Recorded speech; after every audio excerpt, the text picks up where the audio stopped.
Hi everyone. Today I'm going to be talking about Hecate's messages. I'll be talking about the different ways she can send messages, the different types of messages we can receive, what we should do after we receive a message, and I'm also going to be talking a little bit about invoking Hecate. So we'll finish the talk today with a chant to invoke Hecate, a really simple one. So before we begin, I'm just going to take a moment to light the incense. It helps me to focus my attention, helps to invoke this energy of Hecate into this talk I'm giving. So today I've got in the incense jar some onion skins, some bay leaves, some lemon verbena, mugwort, and blue vervain. So just take a moment while I do this, just to settle in. The next few minutes, you're going to devote to learning a little bit about Hecate. And may she bless my talk today. May she bless you in your efforts to understand her better. And let's begin. So like I said, I'm going to be talking about Hecate's messages. So there's two basic ways we receive messages from Hecate. One is that she spontaneously communicates with us. And the second is that we seek her communication. In the first case, spontaneous communication, there's nothing that we have to do. In the second case, nothing we have to do in terms of getting the message. The message comes through loud and clear. It's everything else that comes after are the things that we have to do. In the second case, when we go trying to get a message from Hecate, to communicate with her, we do go through a process of steps to create that space where she's likely to come forward. And that usually involves invoking her. So at the end of the video today, I'm going to go through a short chant, quite a simple one, that can be used to invoke her. And I'll talk a little bit about invocation at the end of the talk today.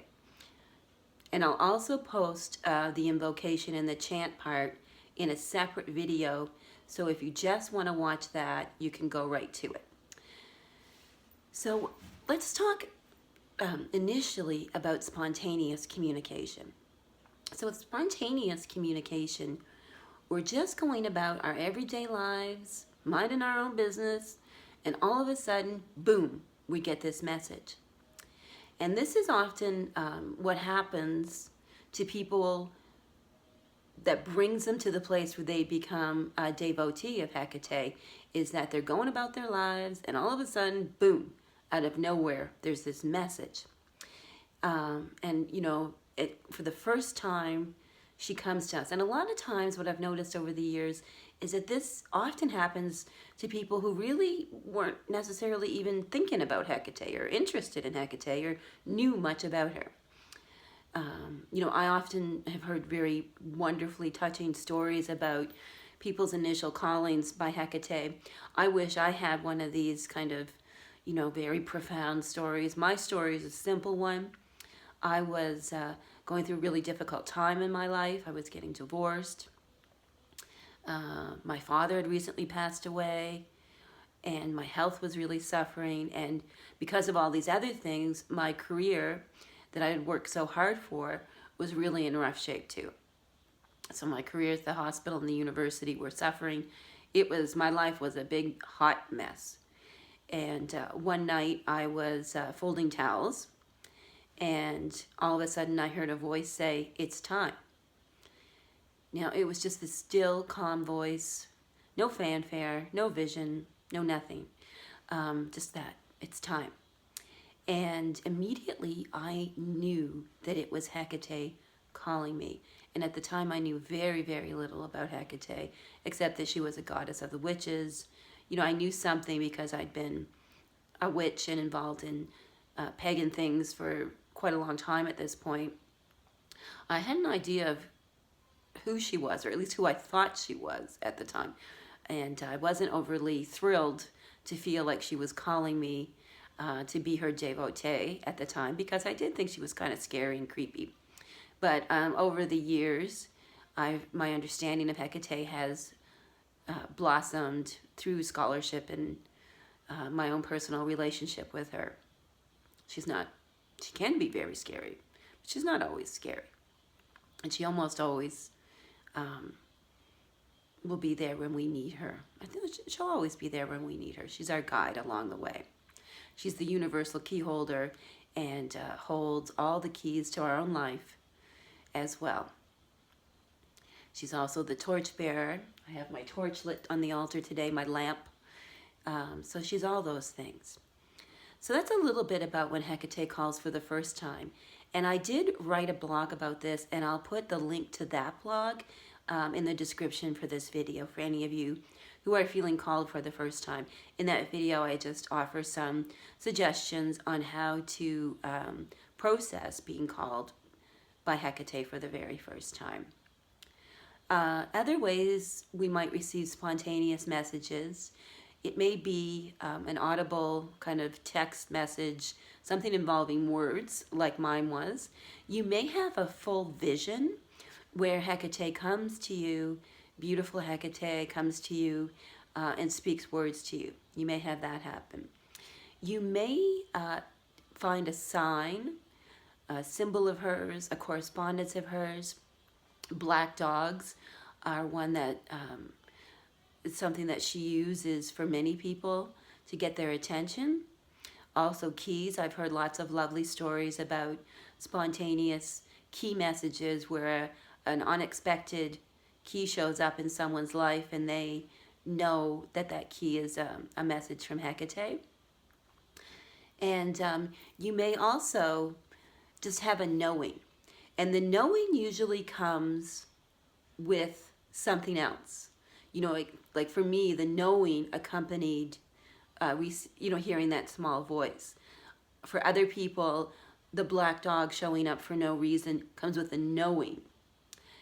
So this knowing is something that's kind of beyond any of these signs. And a knowing can come without signs, without a vision, without any kind of words being spoken, hearing a voice, seeing a message on your mind's eye. None of these things happen. You just have a knowing. And the final way that she can communicate with us spontaneously is through events in our life. Sometimes things happen in our lives and we can choose to see that as a message from Hecate, that we need to get our act together, things need to change. So those are the 5 basic types of communication that we can have with Hecate. And they can be spontaneous, like I've already discussed, or we can have one of these 5 different types of experiences after we intentionally seek her. So just to review, the 5 different ways that she can communicate with us include auditory or written images using words, a vision where she speaks to us in our vision through her symbols, through events in our lives, and finally that general knowing about what she wants us to do or what she has to say to us in that moment. So after we have one of these experiences where we feel we've received a message from Hecate, either spontaneously or as the result of our efforts to get her attention, what is it that we're supposed to do? So I think the very first thing we need to do after we experience one of these messages is to record it in some fashion. Now you might be saying, well, it was so profound, there's no way I'm ever going to forget it. And you know, I have said this many times in my life as well, and then I've regretted not recording it instantly. So as soon as possible after you receive a message, record it. I really like making voice memos on my phone because, you know, sometimes I don't have a journal handy. Well, actually, I always carry a journal, but, you know, I don't have time to sit and scribble thoughts down. A voice memo is a good way to start. If it's something that you saw, like a black dog, or you were out in nature somewhere and you saw something really unexpected, you know, take a picture of it. record the message in whatever way makes sense to you, but really capture it as soon as possible after it happens. Now, after you record it in some way, you've got to make sense of it. So how do we make sense of it? Well, I think in order to make sense of it, we have to look at the 5 areas in our lives that she could be trying to speak to us about. So the first one is that kind of that soul, really deep, unborn part of us, where the message, that's where the message comes through. But is there something she's trying to say to that level of you? Or is she just trying to get your attention that you have that unborn divine part within you? Is that what the message is about?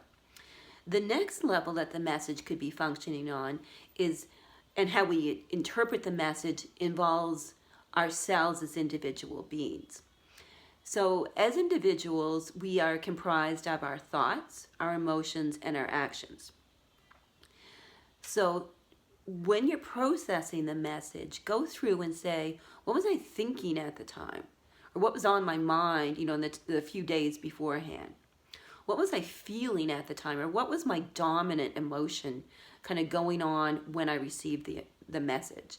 Like in my story about being called for the first time, I was really quite depressed, stressed. Those were my dominant emotions.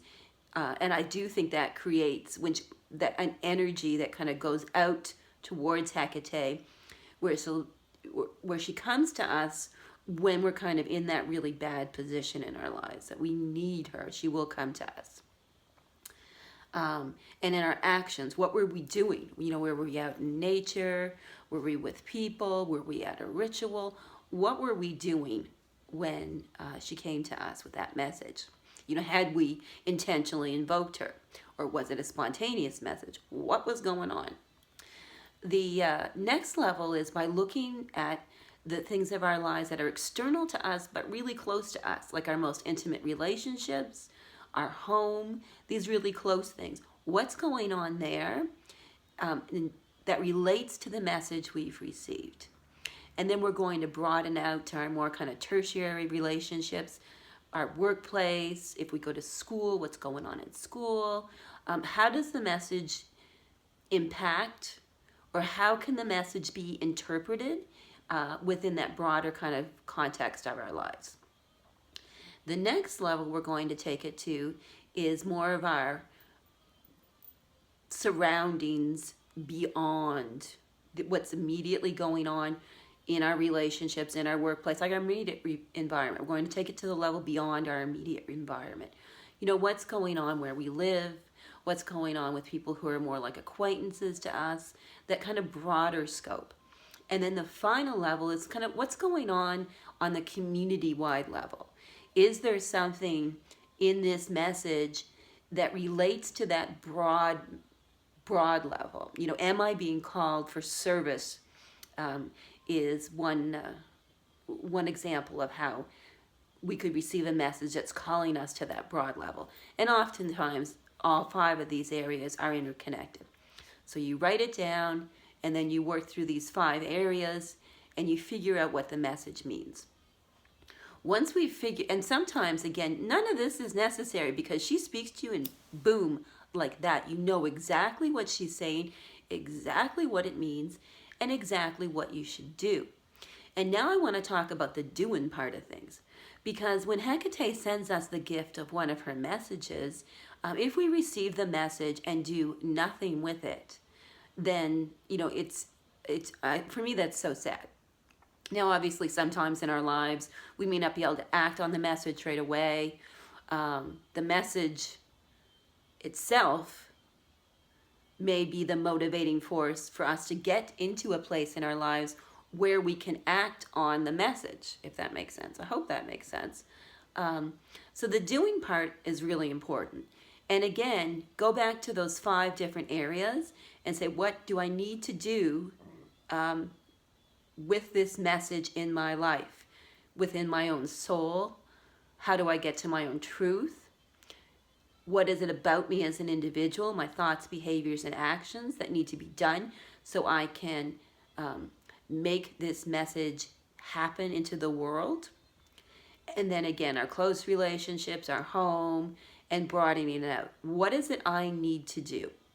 Because one thing I've noticed, not just in my own life, but in that of other devotees, is that Hecate often asks us to do specific things.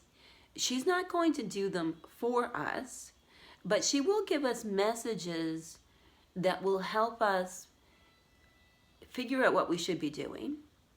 And then she'll give us messages that help us to get where we need to go. So that's basically just a little introduction to Hecate's messages, how they might come to you, and what we should do with them after we get them. Now what I'm going to do is I'm going to set up for the chanting part and talking a little bit more about invoking Hecate. So just take a moment while I get set up, and then we'll move into the second part of this talk.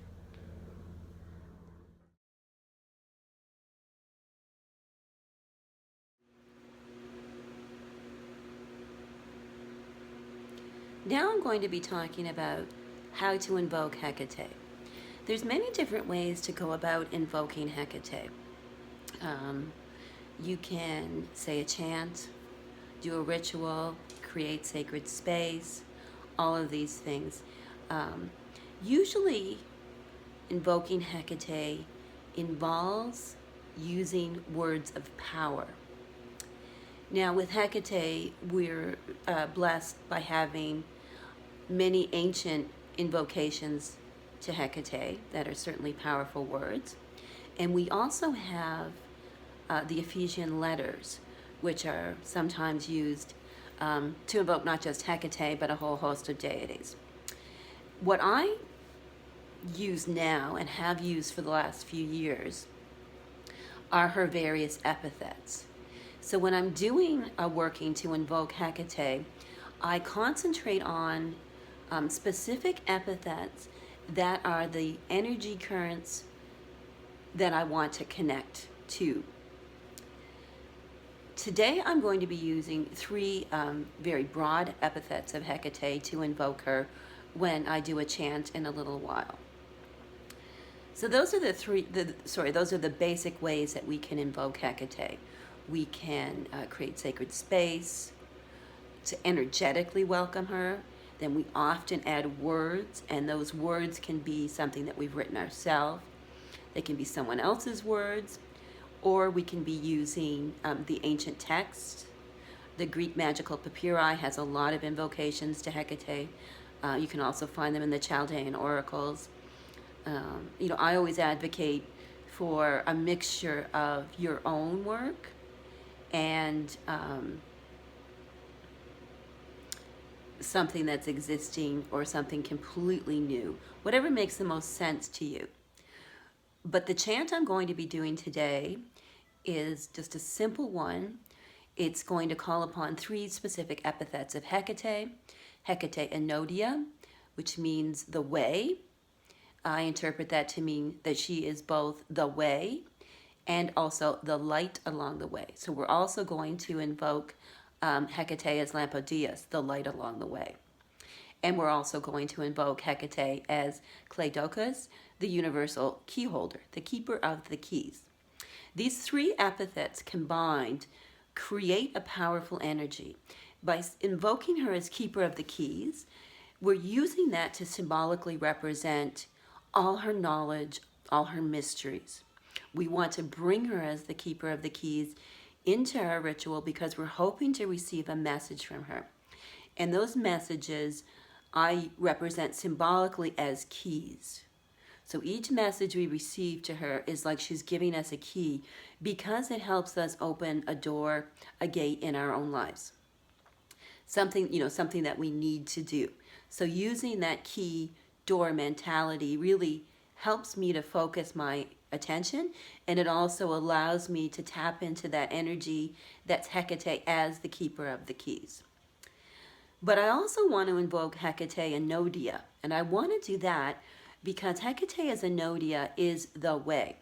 And for all of us, we have our own witch's journey through this life. And that journey is a series of gates and doors, and we want Hecate's messages to be those keys that help us to get through that. Now, that's not to say that we're going to passively do this. The key is the message. The key is the guidance along the way. So that's why we invoke Hecate's Cleidokas and Enodia. And then we also want to invoke her as Lampadeus. There's other torchbearer epithets, but we'll be working with Lampadeus today. Because we want to symbolically ask for her light to shine down upon us as we make our way, as we ask for those keys, those messages to come forward. This is what we want. We want to invoke Hecate in these three aspects, very interrelated aspects, and the most powerful number associated with Hecate is the number 3, because since antiquity, she has been known as a three-formed goddess. So I will be chanting, and I will begin by saying the three epithets, Enodia, Lampadios, and Cleidokas in Greek. And I'll cycle through those. And then I will do an English invocation that's basically the same. And I'm just asking you to just watch. You can say it along, and you can try this approach if it makes sense to you as well.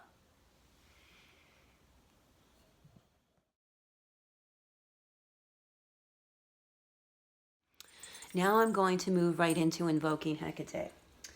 Like I mentioned before, I'm using 3 epithets, Enodia, Lampadios, and Cleidokas. I have written them on the altar. I find by writing the epithets beforehand, it helps me to focus on their energy. So when it comes to actually invoking Hecate, I'm more familiar with the energy of any specific epithet. I'm going to just begin by lighting the candles and creating the space. So we're going to start with the silver candle, which is representative of us as sovereign individuals. The black candle, that represents the realm of the underworld and the land of emotions. The red candle, which is the middle world of everyday life. The white candle, that represents the starry road in the heavens and our intellect. And finally, the gold candle at the top, that represents Hecate herself.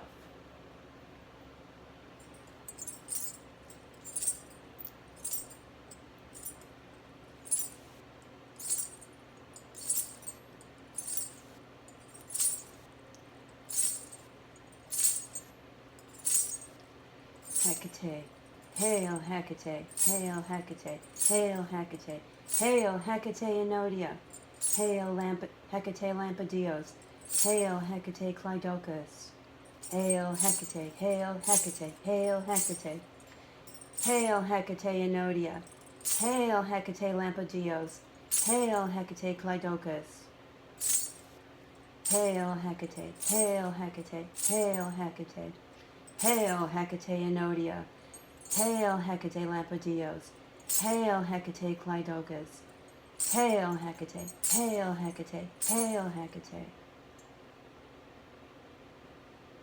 Hail Hecate Enodia, hail Hecate Lampadios, hail Hecate Cleidokas.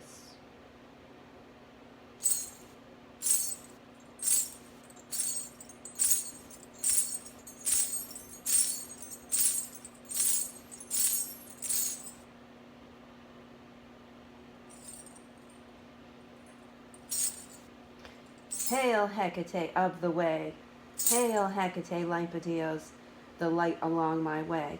Hail Hecate, universal key holder. Hail Hecate Enodia, the way. Hail Hecate Lampodios, the light. Hail Hecate Cleidocus, the key. Hail Hecate, hail Hecate, hail Hecate. Hail Hecate, hail Hecate, hail Hecate. Hail Hecate, hail Hecate, hail Hecate.